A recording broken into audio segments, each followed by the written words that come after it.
Chers amis, bonjour. Hier, en méditant sur le sacerdoce et en regardant un peu la figure de Charles de Foucauld, nous avons fait un passage dans le XXe siècle. C'est sur ce XXe siècle que nous allons terminer ce mois du Sacré-Cœur. Et je voudrais aujourd'hui, pour insister encore sur cette dimension internationale, évoquer avec vous le Sacré-Cœur et les autres grands sanctuaires, ces grandes révélations que sont le sanctuaire à Fatima et à Cracovie. Alors j'insisterai sûrement plus sur Fatima que sur Cracovie. Nous connaissons la démarche de Sainte Faustine, les révélations de Sainte Faustine. Sainte Faustine et Marguerite Marie, des fois on dit « Ah ben maintenant le Sacré-Cœur c'est fini, c'est la miséricorde ». Voilà, si Jésus demande une fête de la miséricorde en plus de la fête du Sacré-Cœur, c'est qu'a priori ce n'est pas exactement la même chose. Pour le synthétiser, j'aime bien dire que nous faisons un arrêt sur image sur le transpercement du côté de Jésus.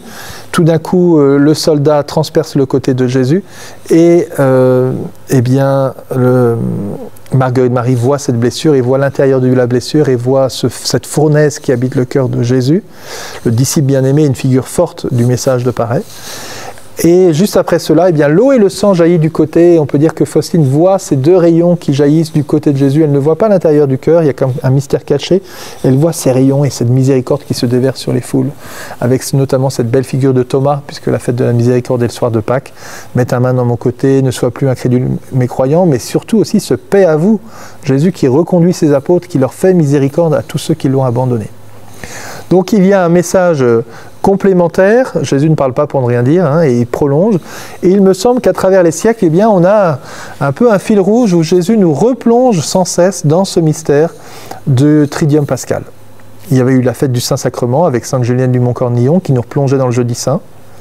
Il y a eu la fête du Sacré-Cœur qui nous replonge dans le Vendredi Saint et le transpercement du côté de Jésus, ce cœur transpercé, ce cœur ouvert. Il y a Notre-Dame de Fatima, Notre-Dame du Rosaire, Notre-Dame du Très Saint Rosaire à Fatima, avec peut-être ce samedi saint, ces enfants qui voient l'enfer, et il y a ce silence, il y a la présence de Marie en samedi saint, et Jésus qui descend aux enfers chercher les âmes. Et puis il y a ce dimanche de Pâques, dimanche de miséricorde, où Jésus vient rejoindre avec Faustine tous ceux qui sont loin et vient les remettre un peu sous son cœur, sur son cœur, leur donner sa miséricorde en abondance. Vous voyez, jeudi saint, vendredi saint, samedi saint, jour de Pâques. Derrière de nombreux siècles, le Seigneur semble, comme un petit fil rouge, nous replonger un peu dans ce mystère de son Tridium Pascal. Et pourquoi pas proposer qu'avec le Concile Vatican II, eh bien, c'est une véritable Pentecôte que le Seigneur, à la demande de Jean 23, veut nous proposer.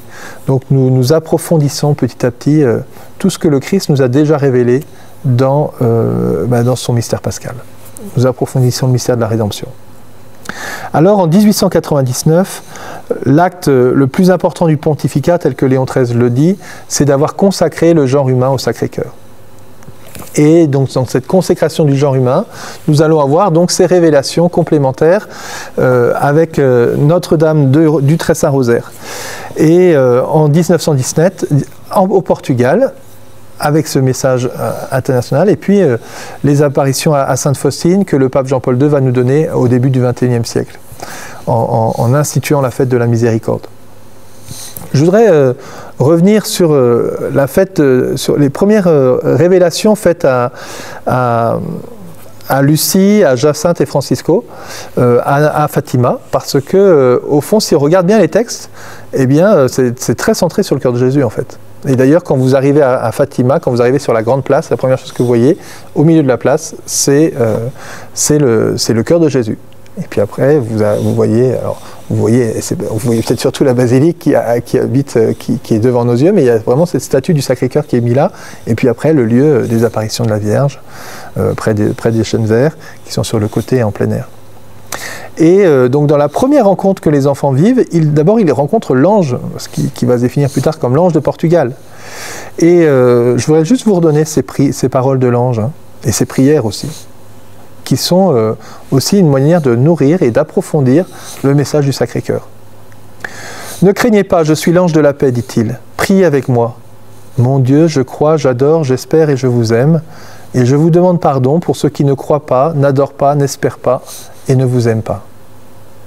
Priez ainsi. Les cœurs de Jésus et de Marie sont attentifs à la voix de vos supplications. » Voilà, donc cette petite prière que nous aimons répéter, je crois, mon Dieu, je crois, j'adore, j'espère et je vous aime, priez ainsi, dit l'ange, les cœurs de Jésus et de Marie sont attentifs à vos supplications. Et un autre jour, il revient, il dit, mais priez, priez beaucoup. Les très saints cœurs de Jésus et de Marie ont sur vous des desseins de miséricorde. Offrez constamment au Très-Haut des prières et des sacrifices. Alors, nous allons voir les enfants essayer d'offrir des sacrifices et eux aussi apprendre le sacrifice qui plaît à Dieu. Marie va petit à petit les éduquer dans cette offrande, et notamment dans cette offrande de leur vie, de tout ce qui habite leur quotidien. De tout ce que vous pourrez, offrez à Dieu un sacrifice en acte de réparation pour les péchés, le thème de la réparation, voilà, qui est très présent, hein, par lequel il est offensé, et de supplication pour la conversion des pécheurs. Attirez ainsi la paix sur votre patrie. Ils vont avoir, après la réparation, l'image de l'hostie et du calice avec l'ange, voilà, la place de l'Eucharistie au centre du message du cœur de Jésus, et cette prière, très sainte Trinité, Père, Fils, Esprit Saint, je vous offre le très précieux corps, sang, âme et divinité de Jésus-Christ, présent dans tous les tabernacles de la terre, en réparation des outrages, sacrilèges, indifférences par lesquels il est lui-même offensé, et par les mérites infinis de son très saint cœur et ceux du cœur immaculé de Marie, je vous demande la conversion des pauvres pécheurs. Alors là, vous retrouvez plein de choses. Vous retrouvez Faustine, hein. Mon Dieu, je vous offre le très saint corps, sang, âme et divinité de Jésus-Christ présent dans tous les tabernacles de la terre. On a l'impression d'entendre déjà ce que Jésus va redonner à Faustine. Et puis la réparation des outrages, sacrilèges et indifférences, ça c'est la troisième apparition de Jésus à Paray-le-Monial. Donc voilà, et donc les mérites infinis de son très saint cœur et ceux du cœur immaculé de Marie, et là on a encore un éclairage de la réparation avec Thérèse et avec les enfants de Fatima. Nous offrons notre quotidien et nous les unissons à celui qui vraiment mérite et nous donne le salut, le cœur de Jésus uni au cœur de Marie. Nous retrouvons cette présence, cette garde d'honneur au pied de la croix, Jean, Marie, Jésus. Voilà, nous nous associons à Saint Jean, près de Marie, nous offrons le cœur de Jésus, le cœur de Marie. Et Marie, comme le disait Jean-Eudes, après, avec toutes les révélations à Fatima, va continuer à nous aider à approfondir et à rentrer dans ce salut, voilà, et nous préparer à recevoir les grâces du Seigneur. Alors voilà, en se concentrant un peu sur Fatima, notamment par cette prière de la Sainte Trinité qui montre aussi ce lien à la fois avec Paray, Fatima, Faustine, Cracovie, si on prend les lieux, Marguerite Marie, enfin voilà, les enfants de Fatima et Sainte Faustine, eh bien nous pouvons voir cette unité en fait. Frères et sœurs, un point important aujourd'hui, c'est que de ne pas être, oui c'est cette dévotion, c'est l'autre.